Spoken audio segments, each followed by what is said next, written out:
읽은 예레미야 29장의 말씀은 남한국 유다가 바벨론의 느부갓네살 왕에게 멸망하는 그 상황을 배경으로 하고 있습니다. 느부갓네살 왕은 모두 세 차례에 걸쳐서 남한국을 침략하였는데 제1차 침공은 BC 605년으로서 유명한 다니엘과 그의 친구들이 포로가 되었습니다. 2차 침공은 그로부터 7년 후 BC 597년에 있었는데 여호야긴 왕이 폐위되어 끌려가고 에스겔 선지자께서도 당시에 포로가 되었습니다.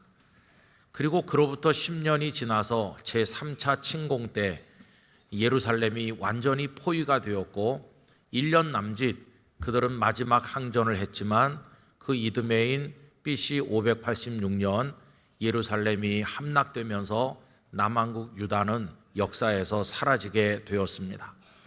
얼마나 많은 피가 흘려졌는지, 마지막 왕인 시드기야는 붙들려서 자식들이 죽는 것을 마지막으로 본 채로 두 눈이 뽑히고 쇠사슬에 결박되어 끌려가서 바벨론 땅에서 죽게 됩니다. 여러분, 오늘 읽은 이 예레미야 29장은 이렇게 세 번의 침공이 있던 중에서 두 번째 침공이 있은 직후에 바벨론에 끌려가 있는 포로들에게 하나님께서 예레미야를 통해서 보내신 편지의 내용입니다. 하나님께서는 그들에게 편지를 통해서 격려하시고 하나님의 뜻을 말씀하셨는데 29장 1절 2절을 읽어보도록 하겠습니다.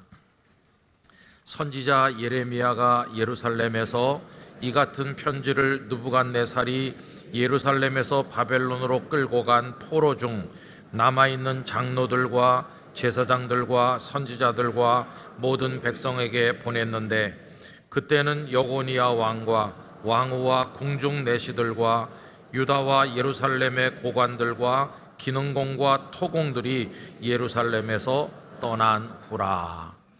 여기 여고냐 왕이라고 표현된 사람이 바로 여호야긴 왕을 말하는 것입니다. 여러분, 끌려간 사람들의 모습이 어떠했을까요? 방금 읽은 1절에 보면 남아있는 이라는 단어가 사용되고 있는데 이게 무슨 뜻이겠습니까?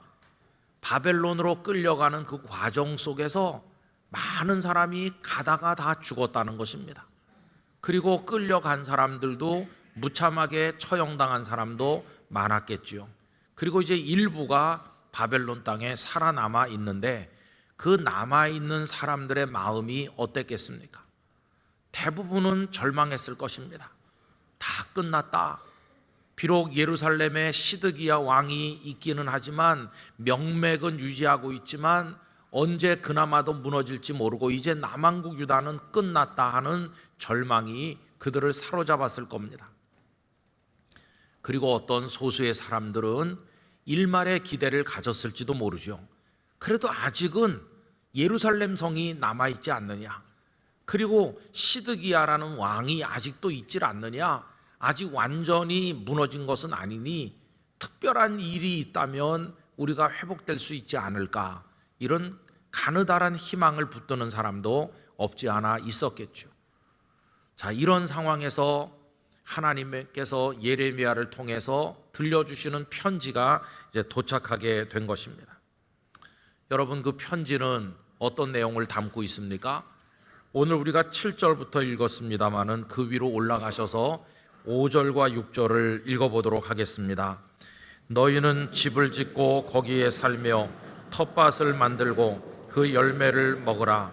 아내를 맞이하여 자녀를 낳으며 너희 아들이 아내를 맞이하며 너희 딸이 남편을 맞아 그들로 자녀를 낳게 하여 너희가 거기에서 번성하고 줄어들지 아니하게 하라. 무슨 말씀일까요?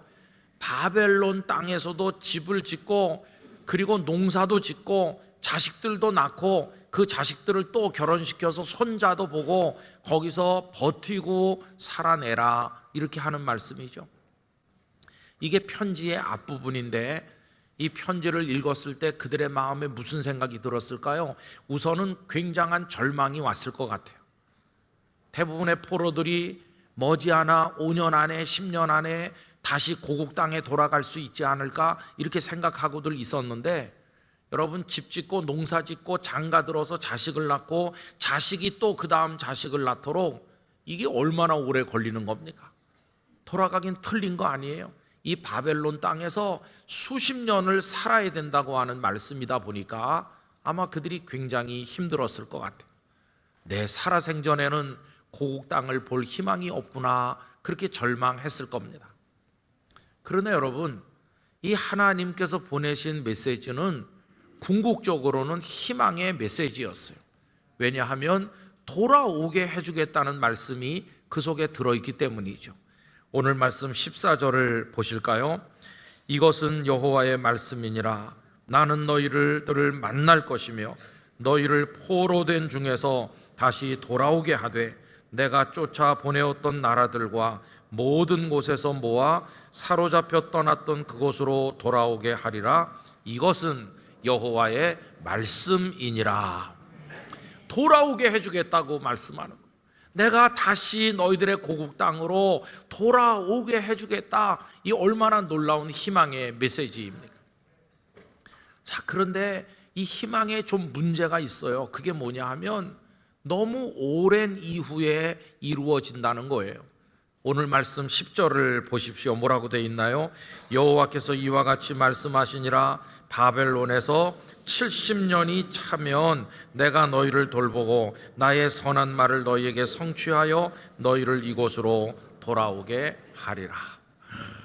돌아오게는 해주시는데 몇 년이 있어야 된다고요? 70년은 지나야 된다는 거예요. 이 70년의 의미가 뭘까요?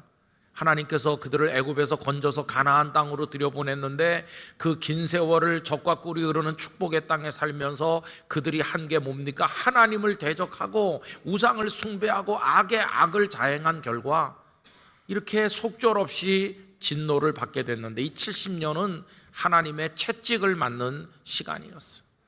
70년 동안은 고통을 받아야 될 것이다. 그런데 70년이 차면 내가 다시 너희를 돌아오게 해주겠다.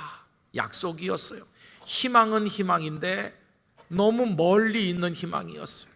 그러니 70년이니까 자식의 자식을 낳으라는 말이 그게 맞는 얘기죠.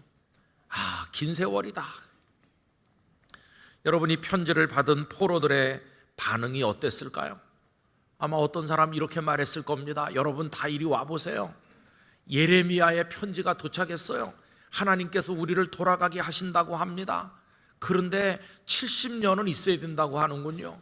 저도 처음에는 힘이 빠졌어요. 그렇지만 생각해 보니 뭐 어떻습니까? 우리가 저지른 죄값이 있으니 우리는 그 채찍을 맞고 우리가 버티고 자식을 낳으면 우리 다음 때라도 돌아갈 거 아닙니까? 그러니 포기하지 말고 우리 집을 짓고 농사를 짓고 결혼도 하고 자식도 낳고 한번 여기서 살아봅시다. 여러분 힘내세요. 이렇게 말하는 사람이 있었겠죠. 그러나 어떤 사람들은 또 이렇게 말했을 거예요. 70년 후를 어떻게 믿어? 어떻게? 나는 예레미야를 통해서 하신 말씀 믿을 수가 없어. 이러면서 덧붙이겠죠. 내가 최근에 다른 사람의 인편으로 들었는데 예레미야 이건 믿을 수가 없고 하나냐라는 선지자가 등장했대요. 하나냐가 하는 말은 전혀 달라요. 그 사람은 2년 안에 우리가 돌아간다고 얘기했대요. 나는 그 편이 훨씬 믿음이 가요. 이러면서 우리가 집을 짓고 결혼을 하고 농사를 져야 된다면 예루살렘에 돌아가서 해야지. 이 바벨론 땅에서 그게 가당키나 합니까? 이렇게 말하는 사람이 또 있었을 거예요. 근데 여러분 아닌 게 아니라 우리가 오늘 29장을 읽었잖아요. 예레미야 28장에 가보면 하나냐라는 사람이 등장해서 백성들을 그렇게 현혹시키고 있었던 게 사실이에요. 28장 1절로 가보세요. 제가 쭉 읽어보도록 하겠습니다. 그의 곧 유다왕 시드기야가 다스리기 시작한 지 4년 다섯째 달 기브온 아수르의 아들 선지자 하나냐가 여호와의 성전에서 제사장들과 모든 백성이 보는 앞에서 내게 말하여 이르되, 여기 나가 누굴까요? 예레미야죠. 이 하나냐가 예레미야에게 와서 다 사람들이 보는 앞에서 얘기하는 겁니다. 2절 만군의 여호와 이스라엘의 하나님이 이같이 일러 말씀하시기를 내가 바벨론의 왕의 멍에를 꺾었느니라. 내가 바벨론 왕 느부갓네살이 이곳에서 빼앗아 바벨론으로 옮겨간 여호와의 성전의 모든 기구를 몇 년 안에요? 2년 안에 다시 이곳으로 되돌려 오리라. 내가 또 유다의 왕 여호야김의 아들 여고니아와 바벨론으로 간 유다 모든 포로를 다시 이곳으로 돌아오게 하리니 이는 내가 바벨론의 왕의 멍에를 꺾을 것임이라 여호와의 말씀이니라 하시니라. 이렇게 하나냐가 이야기를 했다는 거예요. 여러분, 예레미야는 70년을 기다려야 된다고 말하고 하나냐는 2년 안에 돌아온다고 말하는데, 여러분들은 어느 쪽이 더 매혹적으로 들리세요? 아이고, 예레미야 얘기를 어떻게 믿겠어요? 그러나 이 하나냐는 2년 안에 다 회복될 거라고 말하니까 사람들이 하나냐에게 열광했겠죠. 그러나 여러분, 하나냐는 거짓 선지자였어요. 하나님께서 보내신 사람이 아니에요. 그는 사람들을 미혹해서 인기를 얻었는지 모르지만 28장 맨 끝에 가보면 그해 7월에 죽었다고 돼 있어요. 하나냐는 그렇게 죽고 말았어. 그래서 오늘 말씀에 8절 9절에 이런 거짓 메시지에 속지 말라고 경고하시잖아요. 제가 8절 9절을 읽어보겠습니다. 만군의 여호와 이스라엘의 하나님께서 이와 같이 말하노라. 너희 중에 있는 선지자들에게와 점쟁이에게 미혹되지 말며 너희가 꾼 꿈도 고지 듣고 믿지 말라. 내가 그들을 보내지 아니하였어도 그들이 내 이름으로 거짓을 예언함이라. 여호와의 말씀이니라. 거짓된 메시지에 현혹되지 말고 하나님의 뜻을 신뢰하고 바라보라고 말씀했어요. 자, 그럼 여러분, 우리가 바벨론의 포로로 끌려간 사람들이라고 한번 생각해 보세요. 이제 어떻게 하면 되는 겁니까? 이제 길이 하나예요. 예레미야를 통해 주신 메시지처럼 이제 거기서 살아내야 되니까 70년은 버텨야 되는 거니까 거기 집도 져야 되겠고 농사도 져야 되겠고, 그리고 결혼도 해서 피눈물을 흘리면서라도 자녀를 낳아서 또 키워 그 다음 또 결혼시켜 손자 손녀를 봐야 되는 거죠. 그게 이제 해야 되는 일 아니겠어요? 여러분, 참 놀랍게도 그 포로된 사람 중에 예레미야를 통해 전해주신 말씀을 믿고 그대로 따른 사람들이 있었어요. 그들은 거기서 눈물을 흘리면서도 농사 짓고 집을 짓고 아이들을 낳아 키우면서 그 다음 때로 희망을 이어나갔어요. 그들이 누군가? 여러분, 마태복음 1장에 예수님의 족보가 나오는데 1장 12절만 제가 읽어드립니다. 바벨론으로 사로잡혀 간 후에 여고냐는 스알디엘을 낳고, 이 여고냐가 바로 에스겔과 함께 제2차 침공 때 끌려간 폐위된 여호야긴 왕을 말하는 거죠. 이 왕이 포로로 끌려가서 좌절하지 않고 거기서 자녀를 낳았어요. 그가 스알디엘이죠. 스알디엘이 성장해서 또 결혼을 했고 그도 역시 포기하지 않고 아들을 낳았어요. 그 아들이 스룹바벨이죠. 스룹바벨이 장성한 어느 날 70년이 찼어요. 그리고 믿어지지 않는 기적 같은 일이 벌어졌어요. 그들이 예루살렘으로 돌아가는 일이 일어나게 된 것이에요. 여러분, 그때 상황이 어떻게 변했느냐 하면 영원할 것처럼 보였던 이 바벨론 제국이 느부갓네살 죽음 이후에 갑자기 쇠약해지더니 메디아와 페르시아 연합군에게 속절없이 멸망했고, 천하를 장악한 것은 페르시아죠. 성경에 바사라고 나오는 그 고레스 왕이었어요. 고레스 왕이 천하를 장악한 바로 그해 고레스 왕 원년에 그가 명을 내리기를 하나님의 백성들은 돌아가라, 성전을 재건하라, 이렇게 얘기한 것이에요. 여러분, 이게 꿈인가 생신가 믿어지지 않았겠죠. 그 얘기가 역대하 36장 22절로 23절까지 나옵니다. 바사의 고레스 왕 원년에 여호와께서 예레미야의 입으로 하신 말씀을 이루시려고, 그 말씀이 뭡니까? 70년이 차면 돌아오게 해주겠다는 그 말씀이죠. 그 말씀을 이루시려고 여호와께서 바사의 고레스 왕의 마음을 감동시키심에 그가 온 나라에 공포도 하고 조소도 내려 이르되, 바사 왕 고레스가 이같이 말하노니 하늘의 신 여호와께서 세상 만국을 내게 주셨고 나에게 명령하여 유다 예루살렘의 성전을 건축하라 하셨나니 너희 중에서 그의 백성된 자는 다 올라갈지어다. 너희 하나님 여호와께서 함께 하시기를 원하노라 하였더라. 여러분, 이게 몇 년일까요? BC 536년이거든요. 그러면 바벨론 느부갓네살 왕이 유다를 제1차 침공했던 때가 BC 605년이라고 했잖아요. 605년에 침공을 당했는데 그때로부터 정확히 70년째 되는 해 하나님께서는 그들을 예루살렘으로 귀환하게 만드신 것이에요. 그리고 아까 여고냐가 스알디엘을 낳고 스알디엘이 수룹바벨을 낳았다고 그랬잖아요.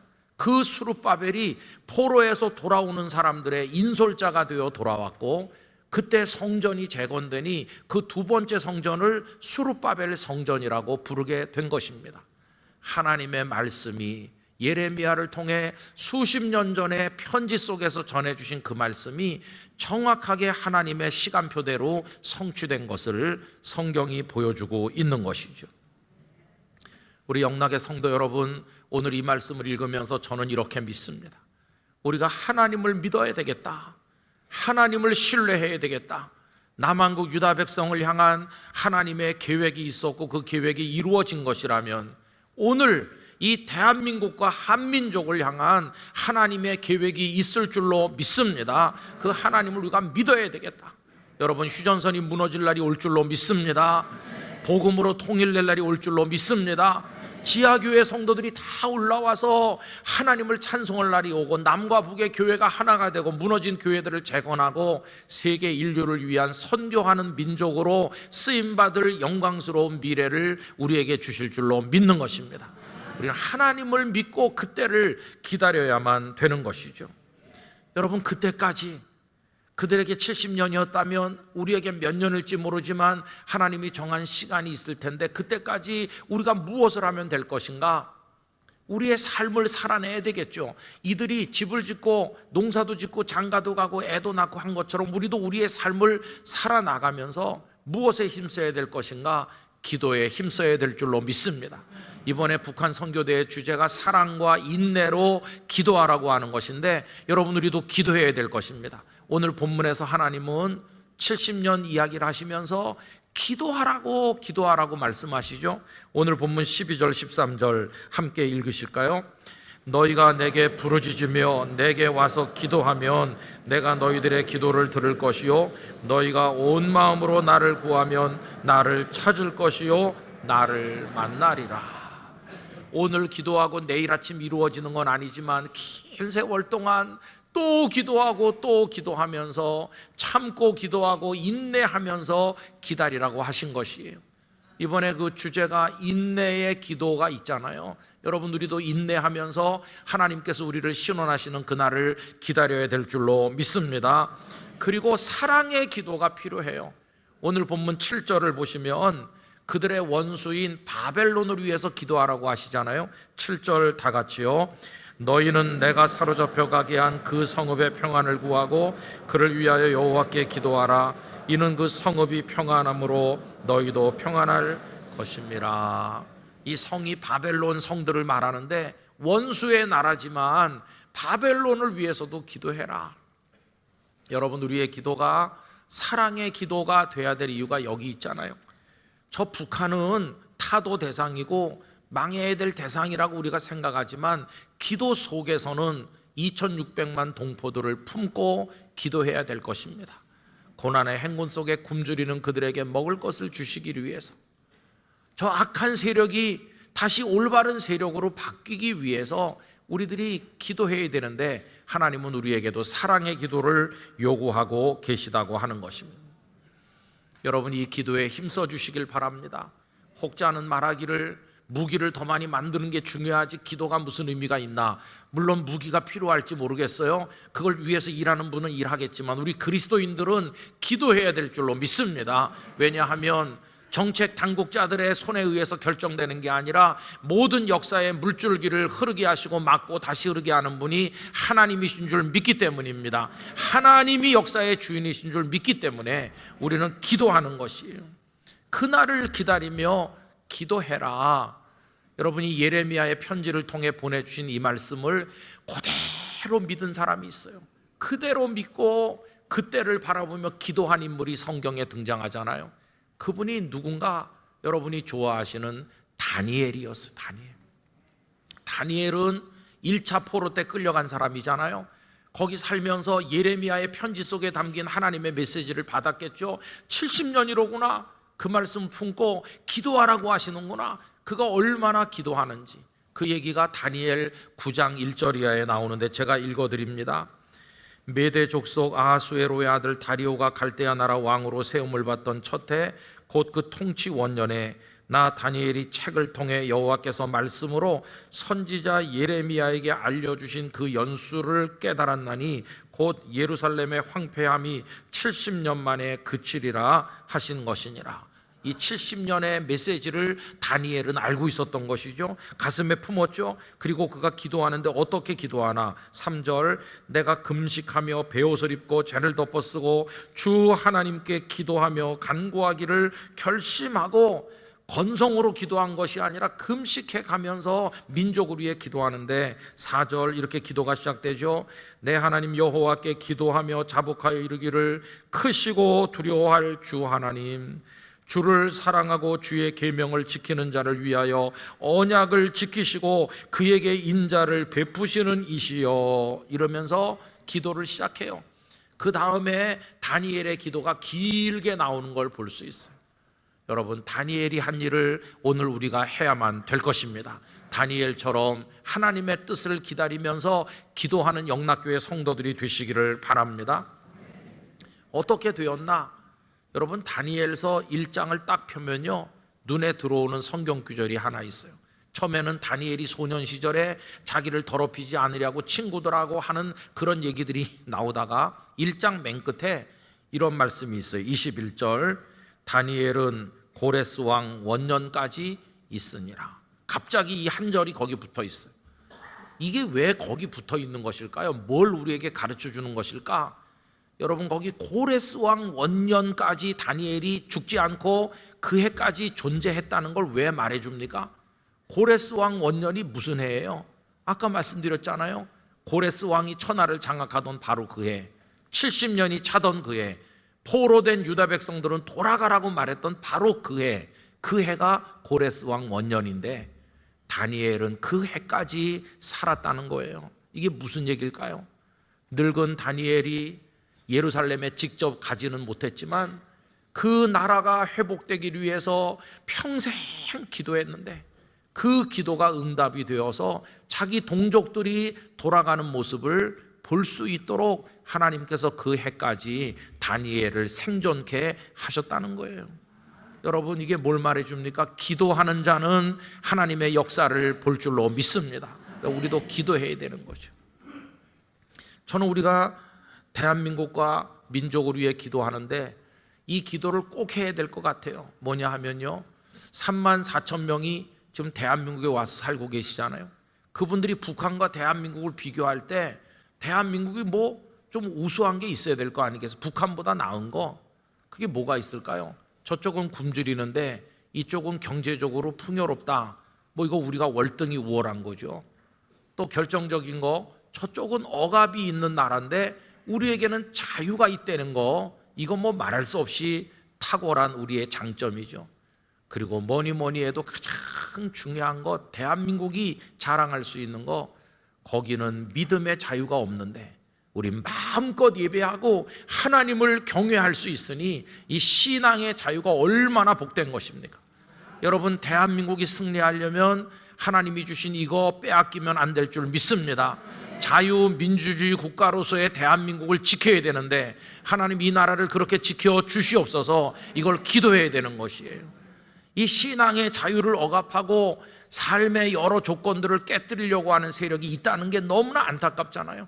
여러분, 이걸 위해 기도해서 하나님 주신 축복을 가지고 복음으로 통일하는 그날을 맞이하게 되기를 기원하는 것입니다. 그때까지 영락교회 주신 사명, 사랑과 인내로 기도하라.